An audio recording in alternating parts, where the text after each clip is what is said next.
नमस्कार विद्यार्थी मित्रांनो, या व्हिडिओ लेक्चरमध्ये आपण पार्शियल फ्रॅक्शनचा एक प्रॉब्लेम सॉल्व करणार आहे।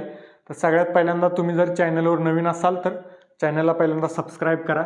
या व्हिडिओ लेक्चरमध्ये आपण हा प्रॉब्लेम सॉल्व करणार आहे रिझॉल्व इनटू पार्शियल फ्रॅक्शन्स आणि याचा कॉम्प्लेक्स फ्रॅक्शन दिलेला आहे 2x - 3 divided by x + 1 × x² - 1। आता सगळ्यात पहिली गोष्ट म्हणजे हा जो कॉम्प्लेक्स फ्रॅक्शन आपल्याला दिला आहे तो कोणत्या टाईपचा आहे ते पहिल्यांदा ओळखणं गरजेचं आहे। तर डिनॉमिनेटर ऑब्झर्व करायचा, इथं एक फॅक्टर आहे, हा लिनियर फॅक्टर आहे, पण इथं क्वाड्रेटिक फॅक्टर तुम्हाला दिसतोय। पण या क्वाड्रेटिक फॅक्टरचं पहिल्यांदा लिनियरमध्ये कन्व्हर्जन होतंय का ते आधी बघायचं। आता असा फॅक्टर आहे x² - 1 म्हणजेच x² - 1चा स्क्वेअर असं पण लिहू शकतो आपण, कारण 1चा स्क्वेअर 1च असतोय। म्हणजे हे a² - b² या फॉर्ममध्ये आहे, a² - b²। तर a² - b² याचे फॅक्टर्स कसे असतात तर a - b आणि a + b। मग याच फॉर्ममध्ये आपण हे पण लिहू शकतो, म्हणजेच x - 1 आणि x + 1 म्हणजे दोन लिनियर फॅक्टर या क्वाड्रेटिक फॅक्टरचे दोन लिनियर फॅक्टर झाले, ते याच्या जागेवर आपण लिहूया। काय होतंय बघूया, 2x - 3 divided by x + 1 into हे दोन फॅक्टर x - 1 आणि x + 1। आता बघा x + 1 तिन्ही फॅक्टर लिनियर आहेत, x + 1 आणि x + 1 हे दोन फॅक्टर काय झाले रिपीटेड झाले। म्हणजेच हा प्रॉब्लेम कोणत्या टाईपचा आहे, रिपीटेड लिनियर फॅक्टर्स किंवा लिनियर रिपीटेड फॅक्टर्स या टाईपचा आहे। रिपीटेड लिनियर फॅक्टर्स या टाईपचा प्रॉब्लेम आहे, repeated linear factors, repeated linear factors. मग रिपीटेड लिनियर फॅक्टर्समध्ये प्रॉब्लेम कसा सोडवतात, तर मेथड अशी आहे 2x - 3 डिवायडेड बाय, आता जो एक फॅक्टर आहे तो मी पहिल्यांदा लिहितो x - 1 आणि जो रिपीटेड आहे x + 1 आणि x + 1 म्हणजे x + 1चा स्क्वेअर असं लिहू शकतो मी, x + 1चा स्क्वेअर। तर रिपीटेड लिनियर फॅक्टर्स असतील तर कसं सॉल्व करायचं, तीन फॅक्टर आहेत म्हणजे तीन कॉन्स्टंट असतील, पहिला कॉन्स्टंट घ्यायचा आणि त्याला डिवायडेड बाय एक फॅक्टर x - 1 प्लस दुसरा फॅक्टर घ्यायचा त्याला डिवायडेड बाय यातला एक फॅक्टर x + 1 आणि प्लस तिसरा कॉन्स्टंट घ्यायचा डिवायडेड बाय हे दोन्ही फॅक्टर म्हणजे x + 1 ब्रॅकेटचा स्क्वेअर। रिपीटेड जे दोन्ही फॅक्टर आहेत ते घ्यायचे x + 1 ब्रॅकेटचा स्क्वेअर। आता यामध्ये आपल्याला a, b आणि c च्या व्हॅल्यू फाइंड करायच्या आहेत, त्या फाइंड झाल्या की हा प्रॉब्लेम सॉल्व झाला। तर ते कसं फाइंड करायचं, LCM काढायचा, या सगळ्याच्या तिन्हीच्या डिनॉमिनेटरला हे कॉमन पाहिजे।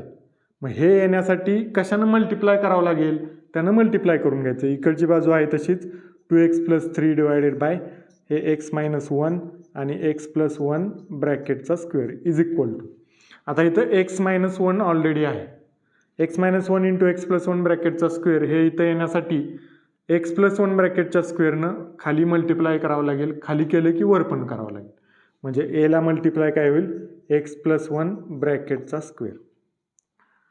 यातलं इथं काय नाही त्यानं इथं मल्टिप्लाय करायचं a ला। आता यातलं इथं काय नाही, x - 1 नाही आणि एक x + 1 नाही, त्यानं b ला मल्टिप्लाय करायचं प्लस b इंटू x - 1 आणि x + 1 plus c into c ला कुणी कशानं मल्टिप्लाय करायचं, यातलं x + 1 ब्रॅकेटचा स्क्वेअर इथं आहे, नाही काय x - 1 नाही, त्यानं वर मल्टिप्लाय करायचं c ला म्हणजे x - 1 आणि सगळ्याला डिवायडेड बाय यात इकडची डिनॉमिनेटर आहे इकडचं सेम तेच लिहायचं x + 1 ब्रॅकेटचा स्क्वेअर। आता दोन्हीकडचं डिनॉमिनेटर सेम आहे, कॅन्सल होईल, राहिलं काय 2x + 3 is equal to a into x + 1 bracket square plus b into x - 1 x + 1 plus c into x - 1 हे इक्वेशन आपल्याला मिळालं। आता आपल्याला a, b आणि c चे व्हॅल्यू फाइंड करायचे आहेत। तर पहिल्यांदा a ची व्हॅल्यू फाइंड करूया, त्यासाठी b आणि c 0 करावे लागतील। मग b आणि c मध्ये कॉमन काय आहे, हे x - 1 आणि x - 1 कॉमन आहे, मग ते सरळ 0 पुट करून टाकायचं। So put x - 1 is equal to 0 म्हणजेच x इज इक्वल टू काय होईल, -1 इकडे आले की प्लस होईल, x इज इक्वल टू 1 या दोन व्हॅल्यू इथं पुट करून टाका. आता बघा इथं मायनस आहे, 2x - 3 आहे, 2x - 3 आहे. सो x - 1च्या जागेवर 0 पुट करायचं आहे आणि xच्या जागेवर 1 पुट करायचं आहे. इथं xच्या जागेवर 1 टाकलं तर काय होईल, 2 × 1 2 होणार, मायनस हे 3 आहे तसंच is equal to a into, आता x 1 आहे, 1 + 1 2 होणार, 2चा स्क्वेअर 4 डायरेक्ट लिहिलं मी, प्लस आता x - 1 0 आहे त्यामुळे ही पूर्ण टर्म 0 होईल, x - 1 0 पुट करायचे त्यामुळे ही पूर्ण टर्म 0 होईल, त्यामुळे ती काय लिहित नाही. म्हणजे 2 - 3 काय येणार, -1 इज इक्वल टू a × 4. हे 4 इकडे डिवाइड झालं की a इज इक्वल टू काय येईल, -1/4, म्हणजेच a इज इक्वल टू -1/4. हे झाला पहिला कॉन्स्टंट. आता दुसरा कॉन्स्टंट b बघा. b काढायचं असेल तर a आणि c 0 पाहिजेत, पण a आणि c मध्ये कॉमन फॅक्टर आहे का बघायचं. दोन्हीमध्ये कोणताही कॉमन फॅक्टर नाही, मग पुढच्या कॉन्स्टंटकडे जायचं, c कडं. आता c काढण्यासाठी a आणि b 0 करावे लागतील. मग a आणि b मध्ये कॉमन काय आहे, x + 1 x + 1, ते सरळ 0 पुट करून टाका. Put x + 1 is equal to 0, म्हणजेच x इज इक्वल टू काय येईल, हे +1 इकडे आले की -1, हे दोन्ही इथं पुट करा इक्वेशनमध्ये. एक्सच्या जागेवर -1, म्हणजे 2 × -1 काय येणार, -2, आणि हे -3 आहे तसंच इज इक्वल टू x + 1 0 आहे त्यामुळे x + 1 0 टाकलं की ही पूर्ण टर्म 0, x + 1 इथं 0 टाकलं की ही पूर्ण टर्म 0, राहिली c ची टर्म. आणि x काय आहे, -1 -2 झालं. हे फक्त सॉल्व करायचं.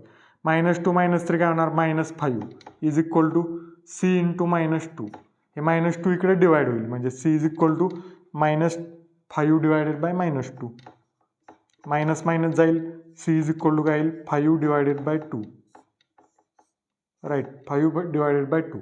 आता काय राहिलं, आता b राहिलं.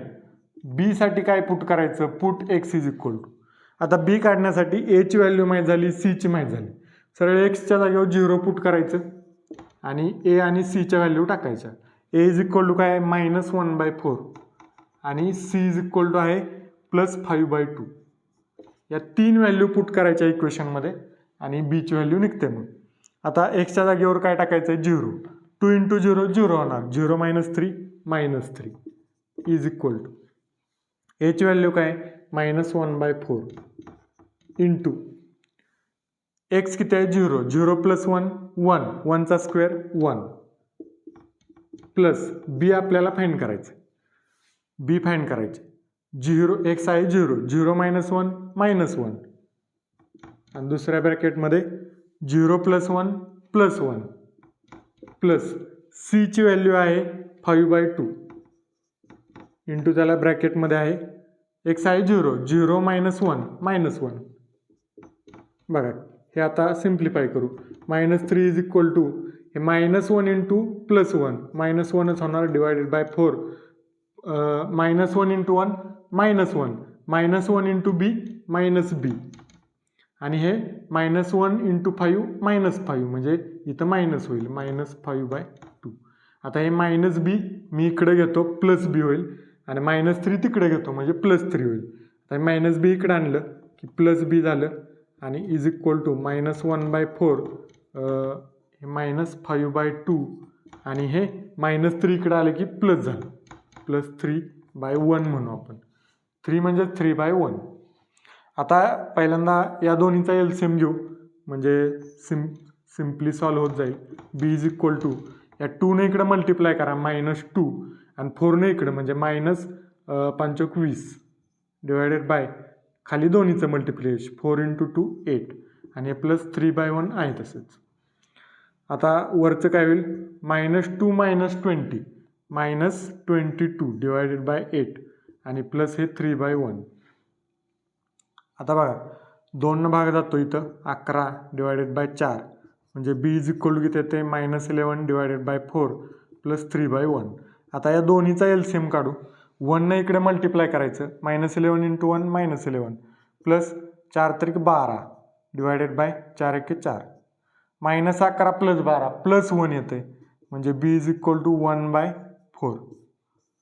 तिन्ही कॉन्स्टंटच्या व्हॅल्यू निघाल्या, त्या 3 कॉन्स्टंटच्या व्हॅल्यू इथं पुट करायच्या, म्हणजे फायनल आन्सरचं इक्वेशन काय येईल, 2x - 3 divided by x - 1 into x + 1 bracket square.